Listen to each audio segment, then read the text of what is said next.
மக்களே, இன்றைக்கி நம்ம டாப் ட்ரெண்டிங்கான நியூஸை தான் இன்றைக்கி பார்க்க போகிறோம். ஆக்சுவலாக இன்றைக்கி என்னென்னா, உதயநிதி வந்து கைது செய்யப்பட்டார். எப்படின்னா, அவர் வந்து ஒரு டபுள் மீனிங்கில் வந்து பேசியிருப்பார். எல்லாமே வந்து ஆக்சுவலாக வந்து தஞ்சையில் இன்றைக்கி ஒரு ஆர்ப்பாட்டம் நடந்தது. ஆக்சுவலாக நேற்று நடந்திருக்கு.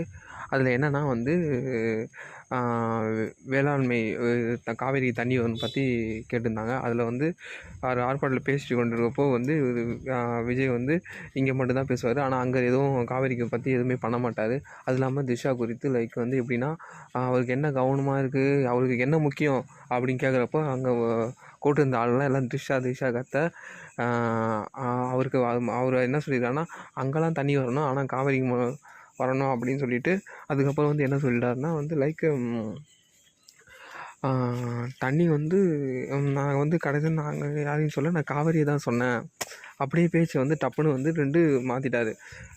நான் வந்து காவேரியை தான் சொன்னேன், நான் வந்து திரிஷா பற்றி எதுவுமே சொல்லலை அப்படின்னு சொல்லி ஒரு பெண்களை பற்றி ஒரு டபுள் மீனிங்கில் சொல்கிறதுனால இது அவர் எதிர்க்கட்சி தலைவர் இப்படி பேசினாலும் ரொம்ப எல்லா இடத்துலையும் இந்த நியூஸ் பரவாயி இப்போ எல்லாமே திஷாவை அட்டாக் பண்ணி போட்டுட்ருக்காங்க.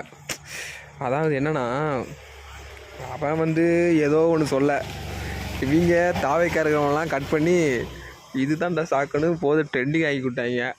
இப்போ அவரை கைது செஞ்சுட்டாங்க. அவர் பல அவதூறு, மக்களை போராட்டத்துக்கு தூண்டுறாரு அப்படி இப்படின்னு சொல்லி நிறையா இதுக்கு அவரை வந்து வழக்கு போட்டிருக்காங்க. அவர் இப்போ ஜாமீனில் இருக்கார், வெளியே வந்துட்டார். அதெல்லாம் ஒன்றும் பிரச்சனை இல்லை. அவங்களாம் ஒன்றும் காசு பணம் இருக்குது, எப்படியும் வெளியே வந்துடுவாங்க. நம்ம தான் நம்மளை பார்த்துக்கணும் மக்களே. அதனால் உஷாராக இருங்க. அதனால் குஷ்பு பார்த்திபன் எல்லாமே அவங்களோட கருத்தை வந்து தெரிவிச்சிருக்காங்க. இப்படி மன்னிப்பு கேட்கணும் அப்படின்னு சொல்லி அவங்க ஆதங்கத்தை தெரிவித்து கொள்கிறார்கள். அவ்வளோதான் நம்ம இன்றைக்கி பார்த்தோம்.